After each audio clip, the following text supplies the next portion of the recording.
know, it's like me trying to read this. I always make these notes and stick them in my pocket, and I read them like 2 days after I need them.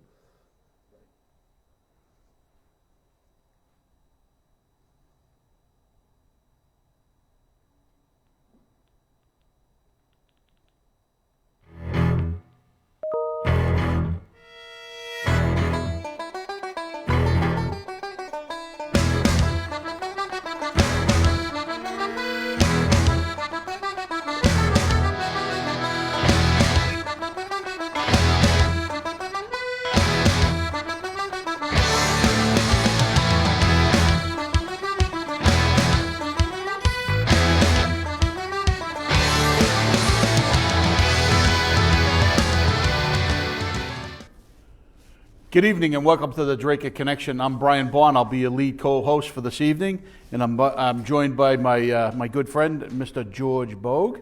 Good to see you. Good to see you. Welcome to the show. You're relentless every week, huh? I have no life. And I guess I don't either. Right. And tonight, evidently, Mr. Zimini, Mr. Gordy Scott, and Mr. Phil Tebow must have a life.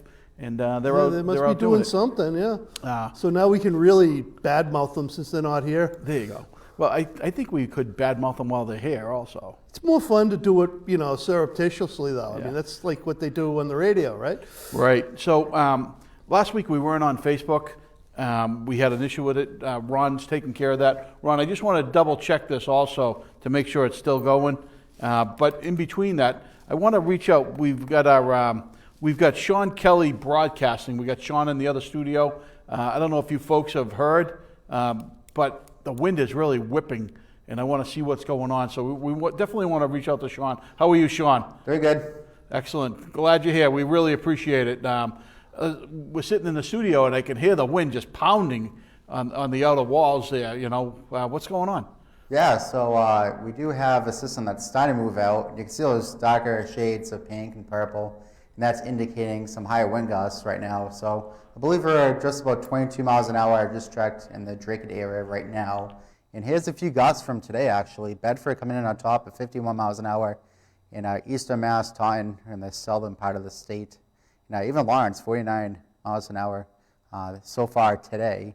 And I think the winds will start to ramp up maybe a little bit going on into this evening before they taper off tomorrow evening. And this is the current conditions right now, actually.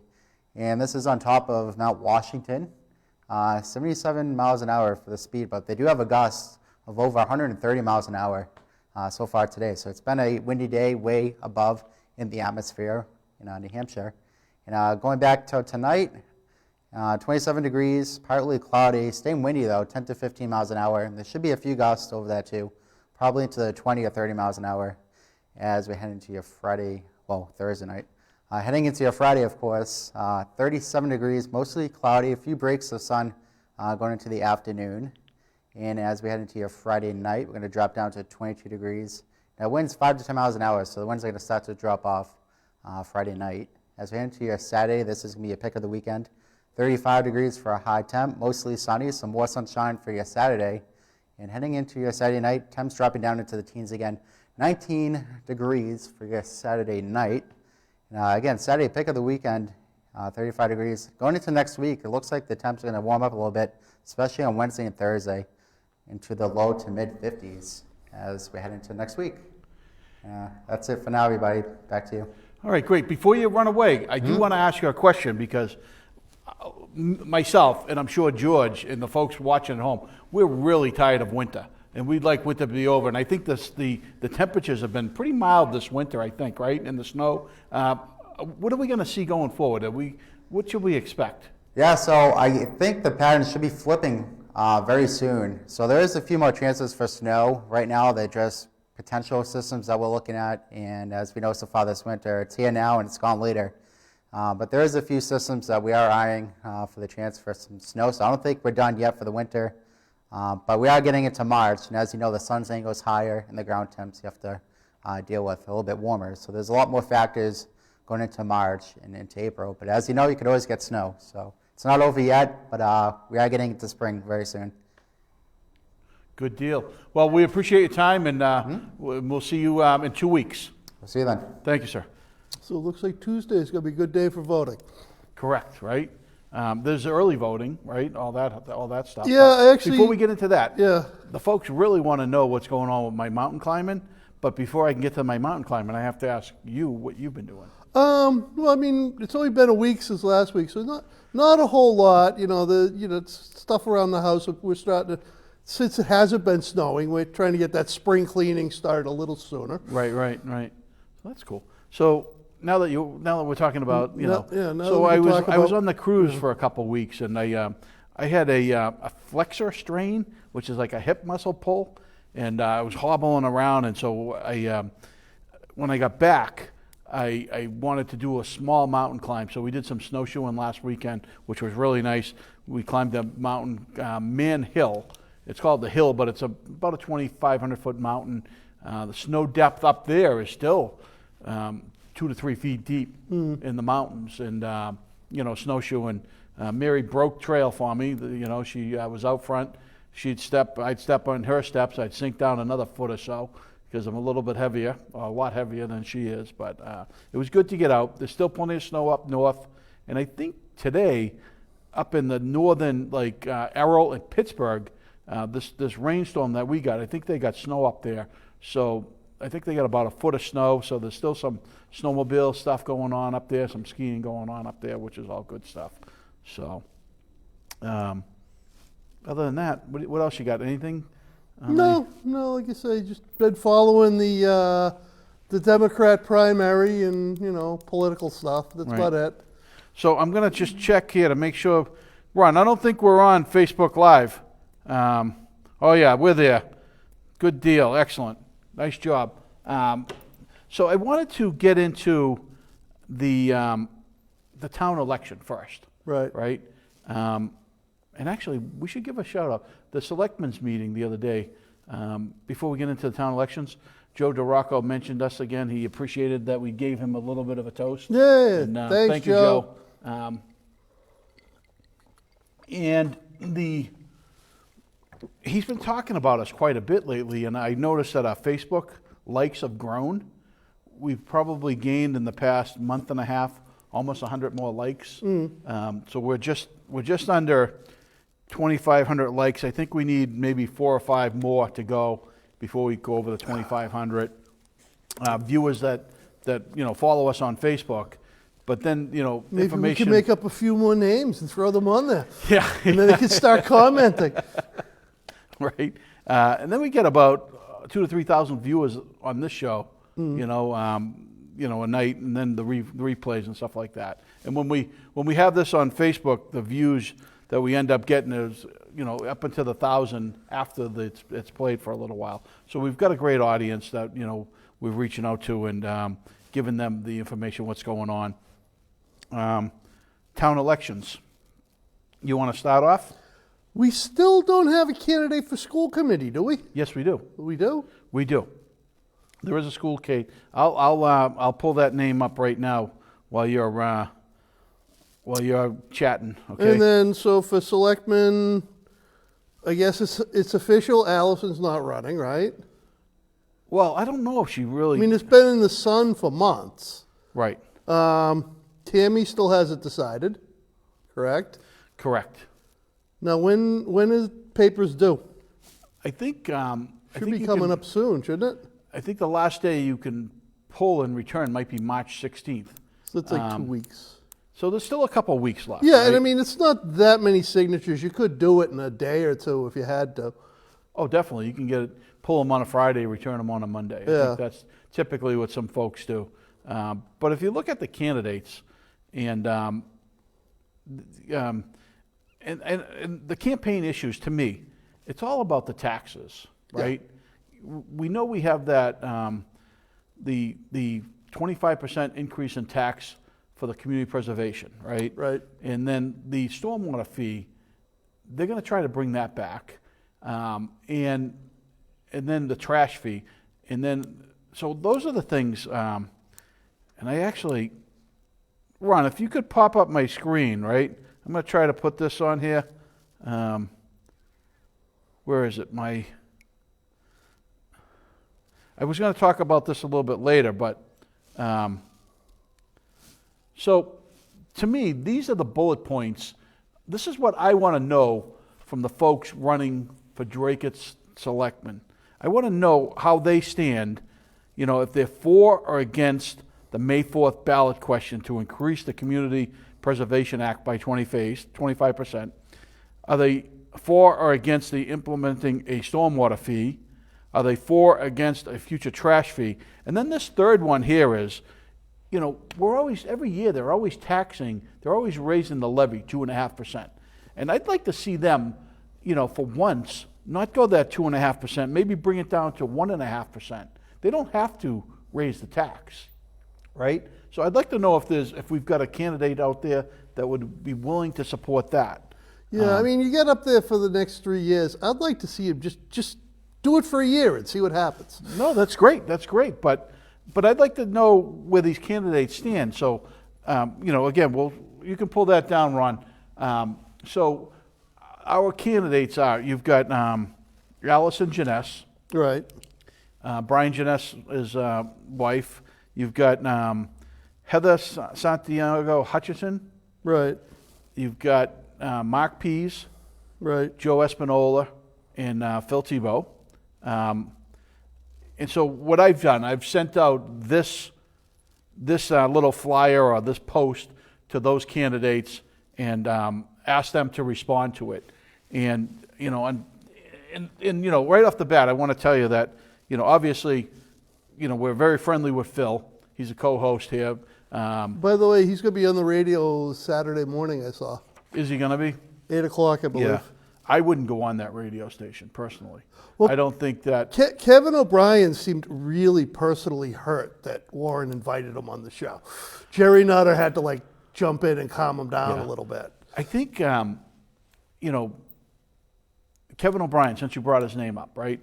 What he does, he tries to intimidate people, right? He's like Warren's attack dog, right? So he goes out and attacks people. He makes accusations that he can't back up. He'll say lies, lies, lies, but they don't tell you the lies, right? And so he's constantly attacking people and on behalf of the ailing farmer. So, and I don't, so I don't know why I wouldn't go on Phil's show. I don't think he gets a fair break there. For 9 months out of the year, Warren, beats him up, so. But I did listen to, and I listened to Warren. I listened to a show because I want to see what the other side's talking about, right? Well, you're up early on the weekends, too. Yeah, I'm traveling north, yeah. and I throw it on, and I typically, last Saturday, he had Tom Baumel on the show. Tom Baumel's running for Housing Authority. Right. And now, so is anyone running against him? No. Okay. Tom's not a bad guy. I like Yeah. Tom. He's he may be a close friend of theirs, but he doesn't drink the Kool-Aid, I don't think. I could be wrong. But they were, I'd like to hear more about what Tom is looking to do at the Housing Authority. As you know, I was a previous commissioner there, and Yeah, I think I heard something about that somewhere. Yeah. So I've got a lot of interest in helping the seniors, and I'm hoping Tom is getting involved for that reason, right? They need a lot of help down there. But let's get to the candidates. We did ask Allison to come on the show, Allison Janess, and she doesn't want to come on the show. She's not going on, Saturday Morning Lies. She's not going on that show. She's looking to do it in a different direction. That's unfortunate because, our viewers, the folks that we inform, they would like to know where she stands on certain issues. And unfortunately, she doesn't, I hate to say, she doesn't care. If they're not willing to come on here and tell the folks, where they stand, and they just want to, chat about, just vote for me, because I'm A, B, or C, right? But why do you, Oh, by the way, you actually missed a candidate. Johnny Joyce. Did Johnny pull papers? I don't know. I saw on Facebook he was going to run. I haven't heard anything official on it, though, but he Right. said he was running. But yeah, I agree with you that, I disagree with you on, I think Phil should go on Warren's show. I mean, you want to talk, if you're running for office, you got to go talk to the voters, and you take every opportunity. You go to the Sun, you go to CAP, you come here, I mean, if there are other cable shows that do politics, you go on them. You know, you want to reach the widest audience there is. Right. And if anything, they can respond on Facebook to where they stand on these questions. Right. And I don't know anything about Allison. I do know that Heather was on the radio, and so was Mark Pease. And what Mark Pease, and I actually had a conversation with Mark Pease on the ride over, and I asked him, if he'd come on the show, and he says, I'm looking to go in a different direction. And Mark and I are somewhat friendly, right? Because both former chairmen of the planning board. I've always chatted with Mark. We've never had any issues. And I said, is anybody intimidating you not to come on? Is the alien, the radio host, the ailing farmer, intimidating you? And he says, he's not supporting me. Like he was, almost sounded a little upset with Warren that he's not supporting him. But when he was on the show, and they did talk about the stormwater fee and the 4%, the 25% increase in the CPC, Mark did say that he's in favor of the community preservation tax increasing. Yeah. And then when they asked him about the stormwater fee, he was in favor in applying a stormwater fee. And then they went to intermission, and then when he came back from intermission, he says he brought it back up again. So Warren must have kind of chatted with him about, you can't tell people you want to give that fee or nobody's going to vote for you.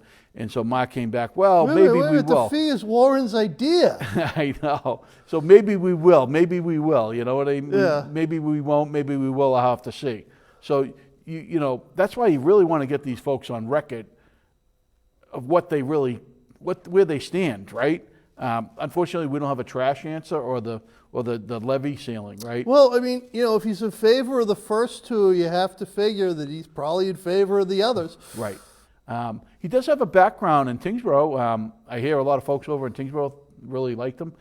He's a planning board chairman here, so he's got some background with that, right? So those are good qualities, right? It's just that whether you can support him because of the tax thing, right? Can you trust him with your purse strings, right?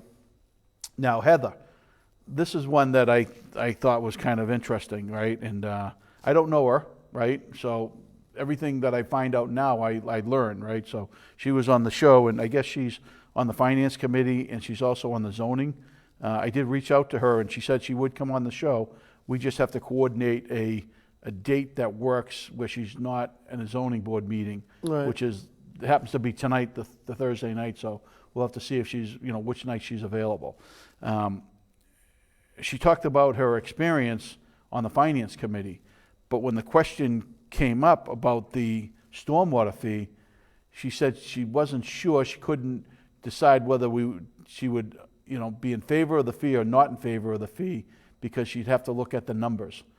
But prior to that, she said she was on the finance Right. committee, and if you're on the finance committee, You should know the numbers. Something about the numbers Right, anyway, so yeah. I look at that, and I could be wrong, and that's why if we get her on here, that to me is like a dance around. That's a political answer, Right. where you don't want to tell the folks that in the end you're going to give them, they're going to throw that fee on you. You know what I mean? I don't know I don't recall, I should say, where she stands on the whether she's in favor of increasing the CPC tax by 25%. Right. Right, and the other things. So those areas they really need to come out and tell the folks where they stand. Yeah, I mean, my rule of thumb is unless they actually say they're against it, then, they're either for it or they're, can be convinced to be for it. Right. Now, Joe Espanola. Now I noticed he said he'd answer the questions if you call him. correct. Now, to give a little background, Joe and I played football together, right, back in high school. And so we obviously went to school together, right? So we know each other from that. So you kind of have a certain friendship. And Joe has always been very supportive of me whenever I reached out to him, anything on Greater Lowell, right? And so he was always a little bit nervous because he's like, well, are you running for selectman? Is Zimney running for selectman? Is Phil running for selectman? If I come on the show, are you guys going to be beating me up or whatever, right? And I'm like, no. The opportunity is for you to come on the show and tell the folks what you stand for. And so he said, well, maybe we'll do a one-on-one, you and I. And I'm like, that's fine.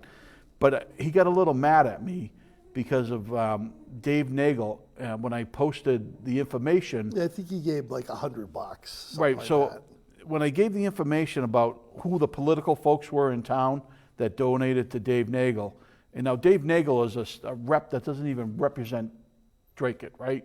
So I wanted to see in Dracut who gave him money, and Warren Shaw happened to give him $500, which was the most anybody politically in Dracut gave him. And then there was Joe, there was a number of other people. But I put Joe's name on the list because he was a political person who donated, and yeah, he's a friend of mine, but I can't leave his name Yeah, I out. can't even, I mean, I also looked at the list that was on the campaign finance website. I think you got everybody.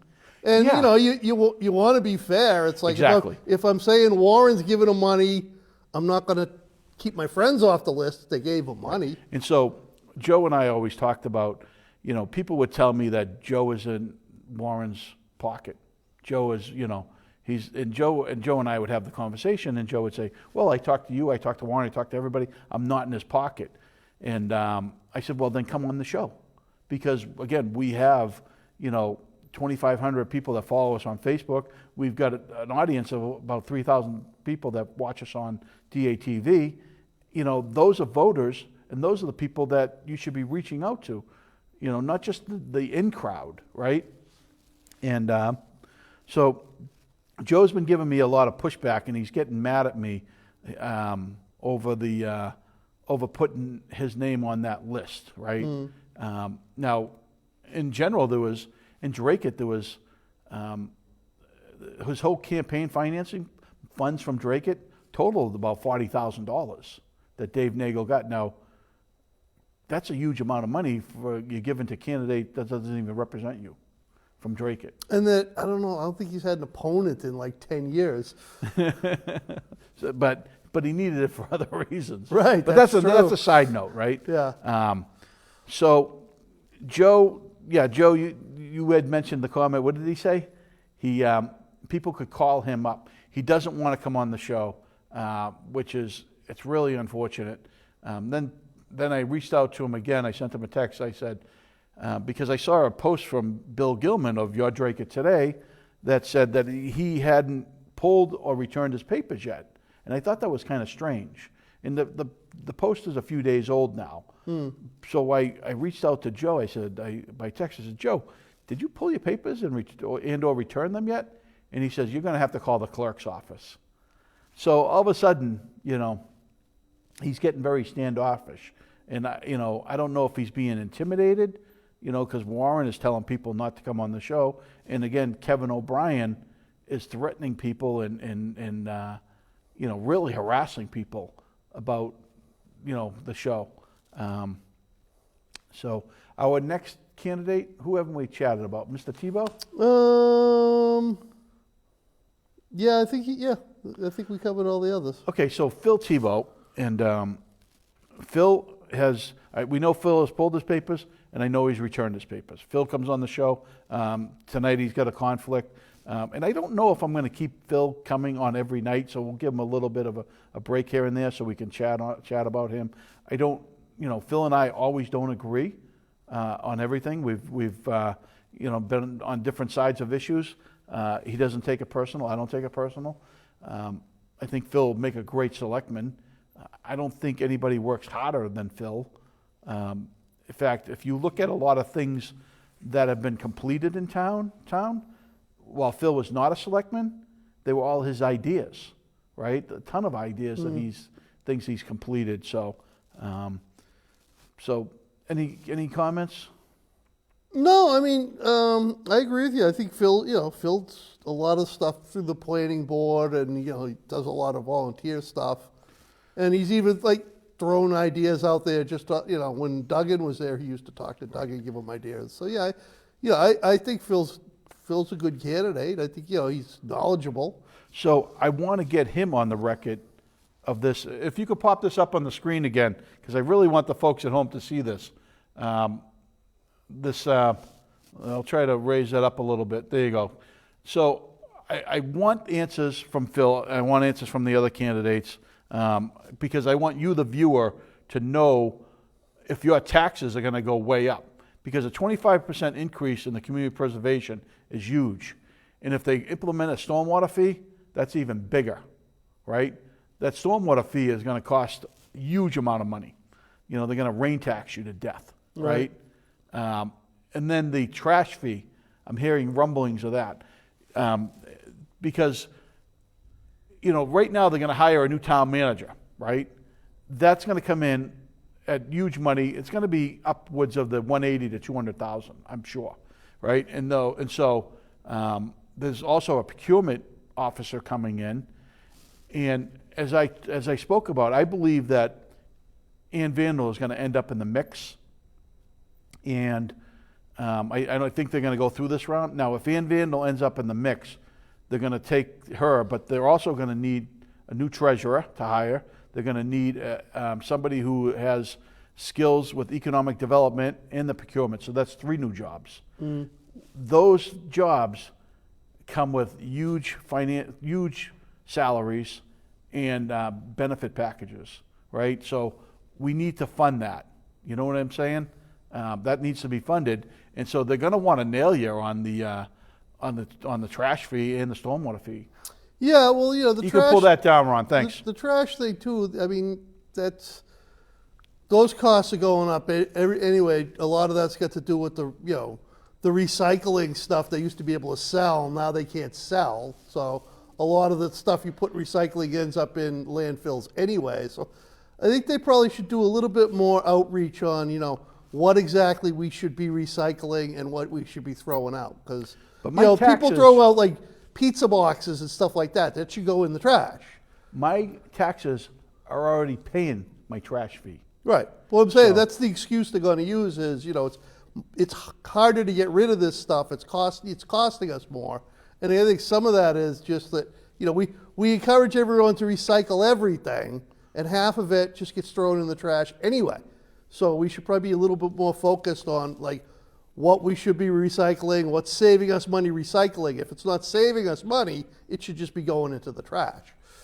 Right. Any other election chatter? No. So we did cover the stormwater fee, the trash fee. I wanted to chat about that. You know, the 25% increase.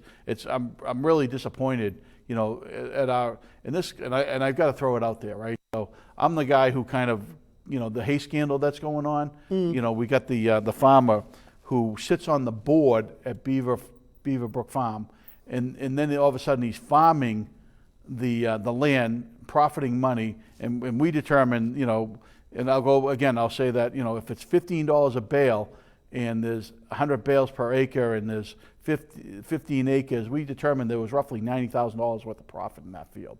And then he was haying another field without a contract. And he's the one who actually pushed for, you know, the community preservation from the beginning, right?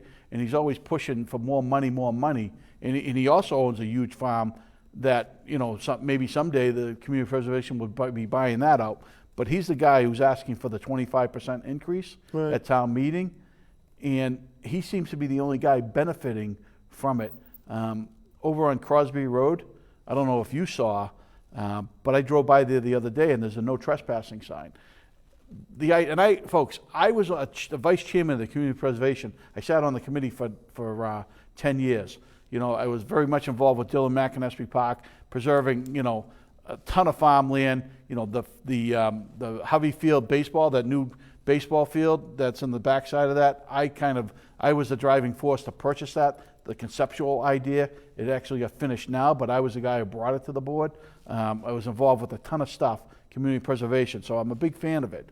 But I like stuff that everybody can go on, right? I like, you know, Dylan McInespy Park, you can go walk that, you know, the sports fields at the high school, you know, the track and all that stuff. When we buy farmland and there's only one person bidding on it, because, you know, I believe nobody will bid on it because of the intimidation factor. And how many farmers do we have in town that are going to bid on it anyway? So you got a farmer who pushed the 25% increase in tax, and he's the guy that's farming all the land, profiting from all the land, who also gets free health insurance, right? So I got a problem with that, right? 25% increase. The guy, and what about his solar? What about all the incentives he's got, right? Over the years, it's like, Yeah, I don't have the numbers with me, but I think for the solar thing, they got like 25, 30 grand. right. state But then grant. there was a couple $100,000 worth of incentives he was getting from subsidies, right? Yeah. So it's like, how much can we give this guy? You know what I mean? And he just keeps on taking more, and living pretty good, So, I'm not in favor Another of that. problem with the CPA is they've spent a lot of money the last few years. So I don't know how much money is left in that account. That might be why they're trying to raise the tax again. Yeah. Because about 10 years ago, there was a big, people started looking at it because there was a big pot of money there. And then they decided, we need to spend this down so we're not such an obvious target anymore. Right. So, getting back to over on Crosby Road, there's roughly 15, 20 acres or whatever it is that Warren was haying without a contract. That still the inspector general must be still looking into that. They haven't confirmed or denied it, but there's a no trespassing sign on that property. So the taxpayer purchases that property, and part of the whole community preservation, when I was on the board, the idea was that to allow the community to use the property. Right. And if it's only being purchased and saved for one person to use it, hello, come on, it's not benefiting it's not done what the intent wants to do. So that's why I'm against it, right? Town manager search, why don't you take it on? Well, I didn't actually watch the selectmen's meeting the other night. I did read the blurb in the paper, and I want to start by just saying I really respect the search committee. I think they're all good people. They do a good job. My beef is with the Colin Center. Phil was here last week because, again, a few hours after the finalists were announced, you could go on Facebook and, Rich Cowan had put all that stuff up there about them. And, Phil had said that they were discouraged from Googling these people. I noticed that Allison Hughes mentioned something like that again on the other night. I understand when you're starting out the process, you don't want to get this negative information, but when they were starting to winnow the list down, that stuff has to be brought up. I mean, supposedly all the people on the committee liked all these 4 candidates, but if they just looked at their resume and didn't get any of the other background, it's not a complete list. I mean, not that anything should necessarily be disqualifying, but is it the idea of the selection committee so they could screen these people and ask these tough questions before Right. it goes to the Board of Selectmen? And Joe DeRocco the other day was asking about the background checks. And supposedly, according to the town attorney,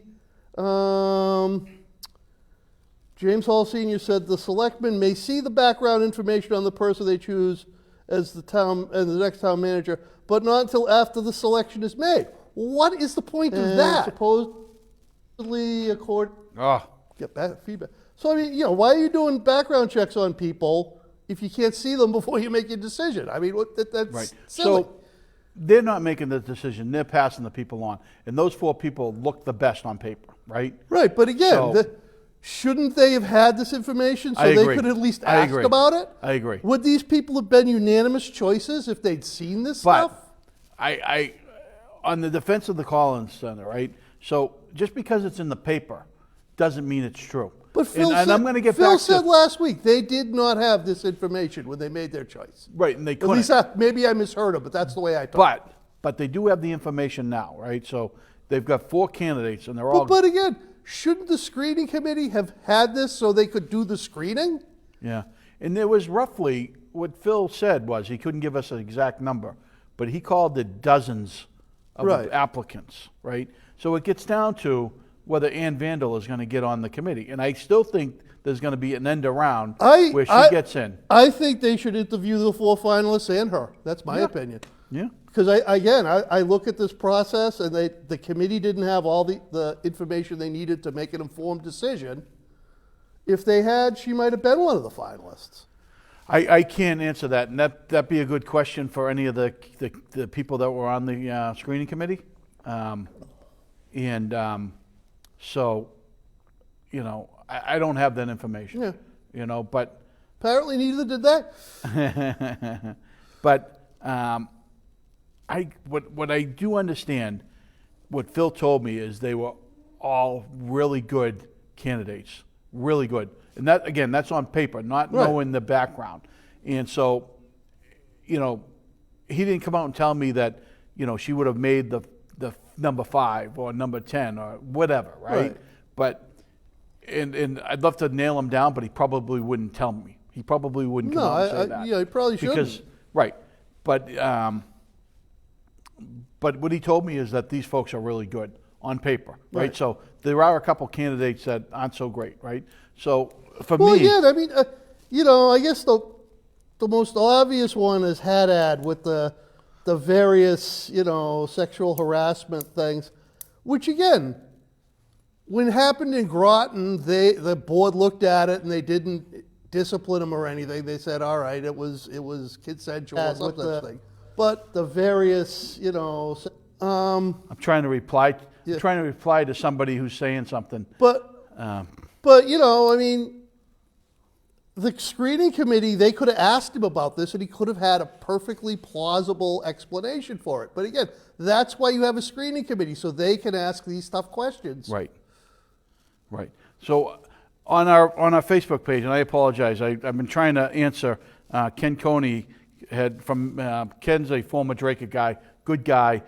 He moved to Michigan, but he's very much stays, you know, in touch with folks in Dracut, and he's actually in the farming industry out there in Michigan, and he said he can get a bale of hay out there for $4, right? And $15. He says that was ridiculous, right? And which is fine.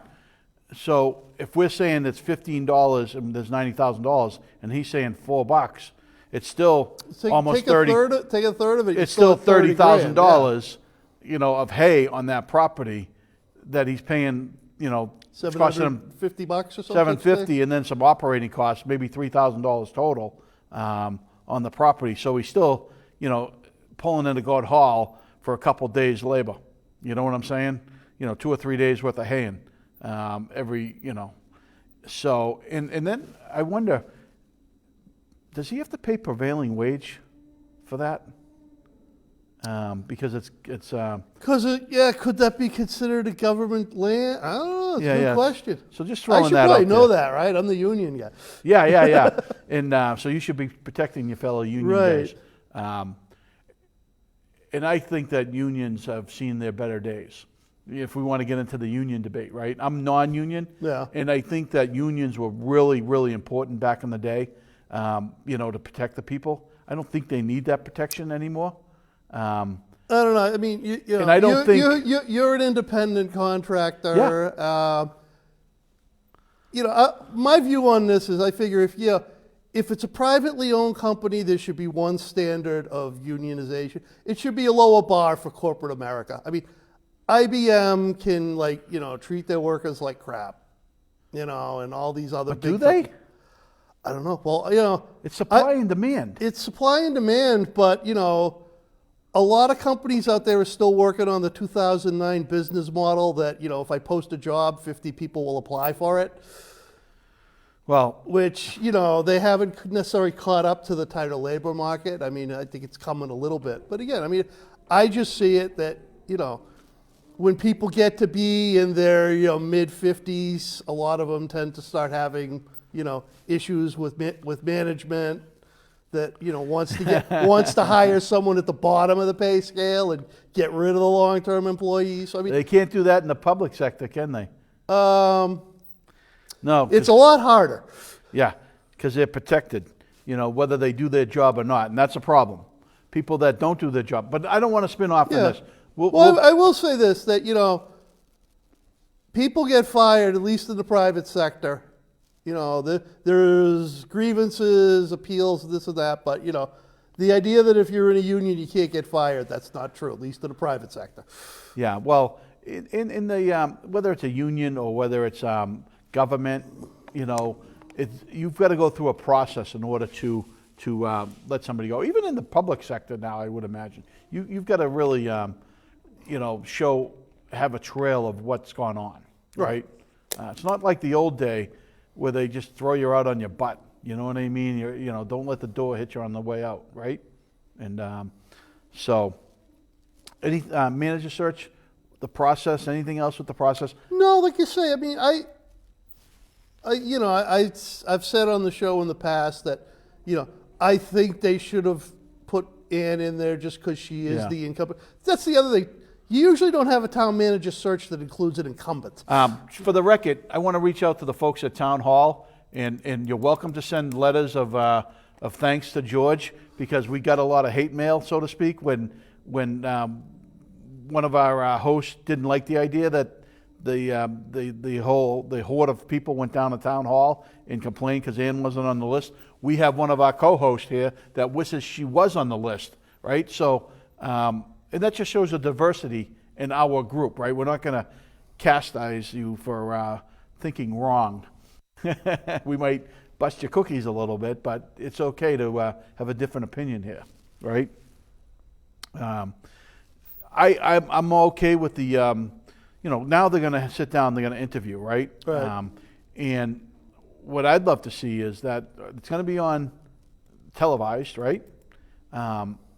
When they get into negotiation, that probably won't be televised, closed section, right? But I do like the idea that it's going to be televised, and I like the idea that that there's 4 candidates that are not connected to anybody in town.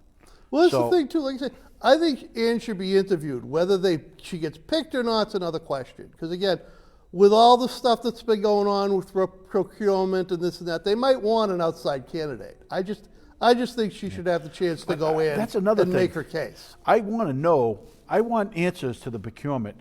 I want to know who was involved with. We know Jim Duggan said, yeah, it was me. But there was also other people. I want to know who those other people are. Was one of those persons Ann? I would say yes. She was probably part of it. But was it her just following Jim's orders? Well, that's I the want to thing know those too. details. I mean, if she was pointing this out to him and he was disregarding it, right? I don't know that. That's a separate issue. But I also want to know who was benefiting from this procurement issue, right? And I don't know if we're going to get that stuff, right? So that's why I'm a little reluctant about Ann. I don't know her personally. I've probably bumped into her a few times, and I don't have any issues with her. But I don't think, my own personal opinion, I don't think she's strong management, town manager material. She's very nice, but I don't think that she's there. I don't think she's somebody huge economic development, bring in, keep that ball rolling. Right? Yeah, which again, some of these finalists look like they're stronger in that. But again, that would, I think, come out through the interview process. And what I don't like is, everybody at Town Hall likes her, right? Because she's a pal, she's one of them, right?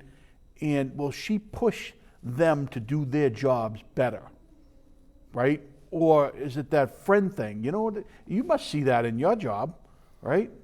Yeah. Yeah, so I don't want that. I want the folks to be not fear the manager, but to respect them and not use their friendship with that. So, and I don't know if that's the case. I'm just saying. The other thing too, though, I mean, I'm a big fan of institutional memory, and if you're always bringing in new people at the top, you lose that.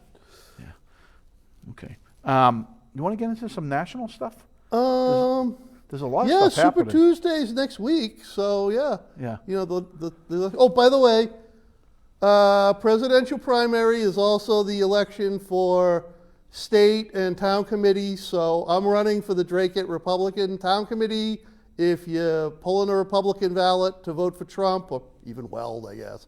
But please consider voting for me, or just vote for the whole slate. They're all good folks. How many people are open?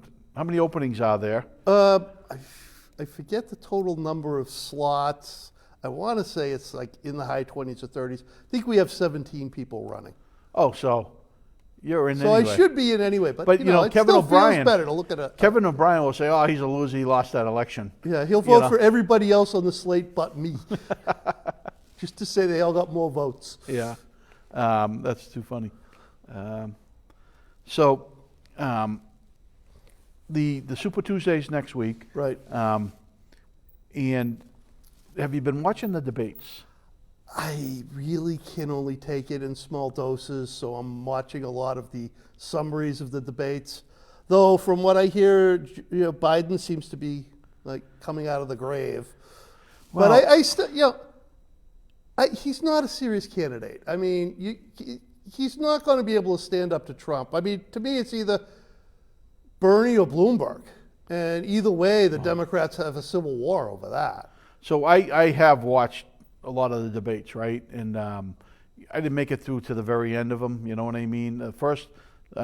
This past debate, I watched a good portion of it. Kind of a free for all. Yeah. You know, there was just whoever could get the most face time. You know, the hand up, begging for somebody to ask. You know,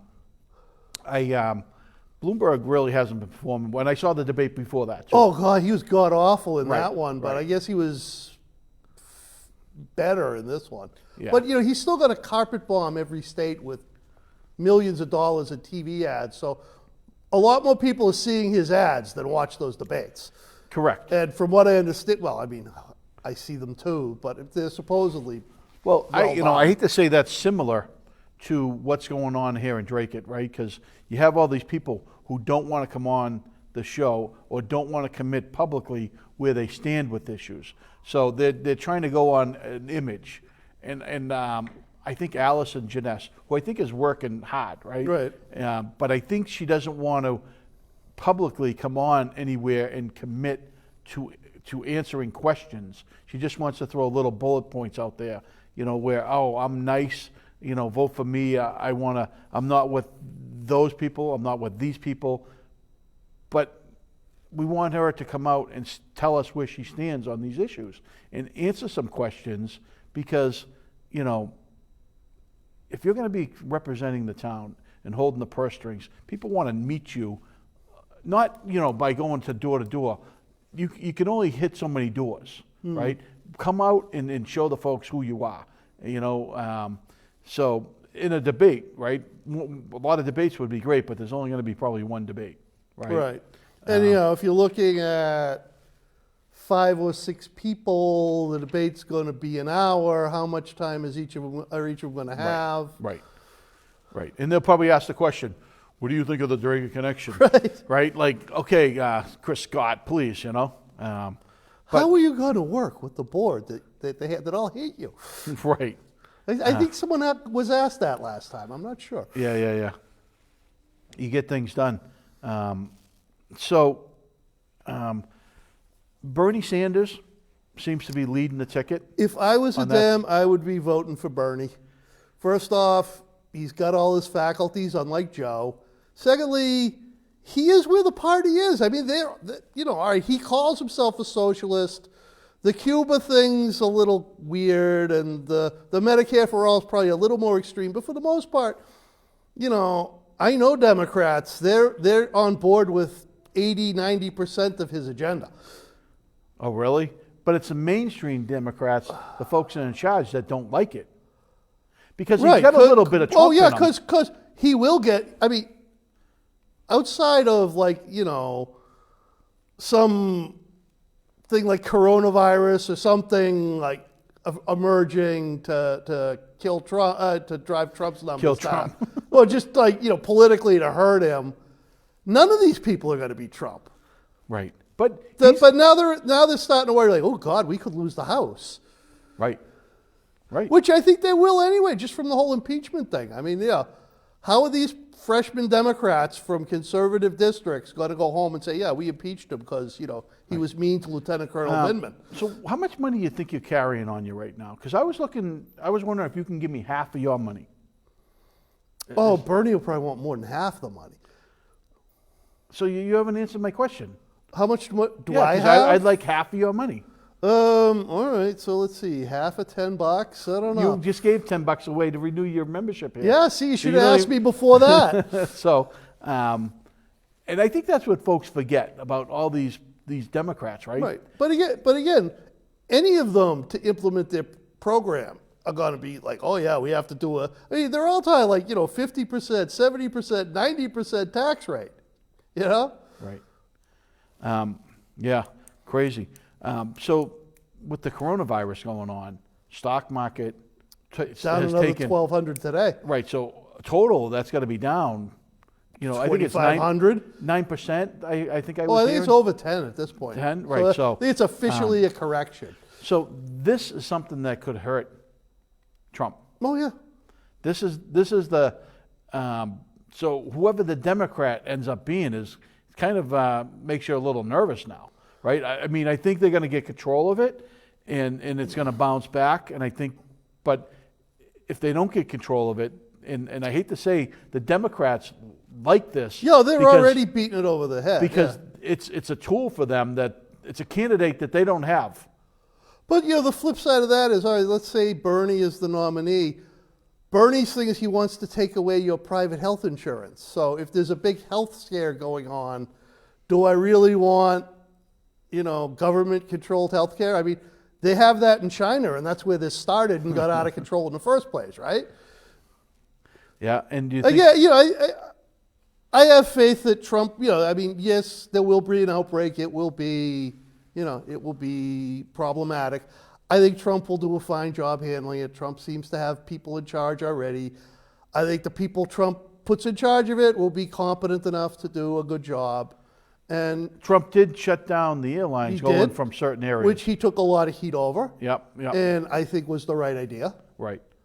I mean, this isn't China. They can't just like take 11 million people and put them in lockdown. Right. Do you believe, and I know we're still staying on this, do you believe that China was using that as a biological weapon and it got out of control? I don't necessarily think they were using it as a weapon. I think they have that lab that does research. And, I'm not sure how good their quality control is. It could have just been someone that wasn't wearing the right protective equipment that caught it and spread it. I heard a thing on the radio the other day that some of these people that work there take the lab animals when they're done with them and sell them. Yeah. So people can eat meat. Right, eat them. Yeah. So again, I think, it's like we have a biolab in Boston, which I always thought was a dumb idea to put in a big city. But again, I think our quality control and security standards are higher than theirs. Huge. Well, don't we have a nuclear reactor right at Plymouth. Ulol? Oh yeah, right down the street. So right yeah. down the street, that sucker blows up, we'll know it in Dracut. Yeah, right? our property values will go down. Yeah. And it's on this side of the river. It is. So, so Trump's rallies have been great. Even over in India, he had like 100,000 people there, right? He's quite the showman. First off, he's got a good sense of humor and he's funny. And these rallies are like, almost an hour stand-up comedy routine, which again, Joe Biden can't put together 3 coherent sentences, and he's going to go toe-to-toe in a debate with Trump. Yeah. And by the way, I don't know if you know, but Joe Biden, and I never knew this fact, that 150 million people have been killed by guns, according to Joe Biden. Which actually you would think that would help drive property values down because that's half that's half the country almost. The country. Yeah. What a gaffe, huh? Well, maybe it's an idea he came up with when he was arrested for going to see Nelson Mandela. Right. Well, what was it? There was another one he came up with the other day. I forget. It's just so hard to keep track of them all. Right. Yeah. Elizabeth Warren, what's her? Who's going to be bowing out next? Who's going to get the boot? Well, I mean, they have delegates. They're all in till Super Tuesday, but I think the next 2 ones to look at are Liz Warren and Klobuchar are both running in their home states. If Bernie beats them, if Liz Warren loses Massachusetts, how does she stay in? If Klobuchar can't win her home state, how does she stay in?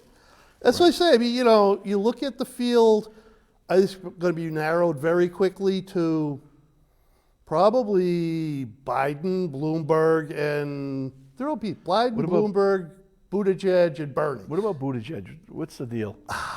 He's just, he's a media creation. He'll probably hang in because, he's got some money, he's got delegates, but, listen to what he says. He never says anything. It's like an Obama speech. It's just all cliches. So let's talk about delegates, right? Right. So, some of these folks have won delegates, right? So if they bow out, what happens to those delegates? They go to, Well, I mean, they're committed, and then if on the first ballot, those also-rans will get a certain number of delegates, a handful.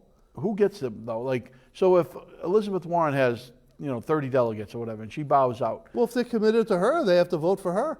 even if she leaves, I believe so, at least on the first ballot. right? I mean, I'm not sure how the Democrat rules work, but it's, again, I believe those are committed. I thought I heard that those folks can choose other, Maybe if she releases them, they can. I don't know. yeah, if they get pressure from, the old days, I guess the Democratic Party was strong, the leadership was strong, and people by now would be told they would have to bow out. Yeah. But Now they're in it till they run out of money. right, because the Democratic Party just does, there's factions within that, nobody controls it, especially Pelosi. She's done. Well, the other thing too, I mean, I've heard this especially about Klobuchar because she's running so low. And, she's put all this time and effort into it. If she has the money, why not stay until 2%? Yeah, you want me to bow out so so Joe Biden, who doesn't know what state he's in or what year it is, can stay in the race? I didn't really like her at all, Gorbachev. She's kind of boring, and She seems to have a bit of a nasty streak in her Yeah. sometimes, too. But like her, I don't like Buttigieg, but the two They of them battled a going little. back and forth Yeah. at each other, especially considering you're like, the two lowest polling people. Why are you picking on each other? right. Who have we chatted about on that with them? I mean, That seems to be the players, right? Well, you get Steyer. Yeah, but he was on the last debate, Right. but he wasn't on the one before. Yeah, and again, I mean, Bloomberg has kind of taken his spot. Yeah. Is he like going to this- get the box when he debates Trump ever, you think? Will they give him a little boost? Mini Mike? He might as well, because Trump's going to hit him over the head with it anyway. Yeah.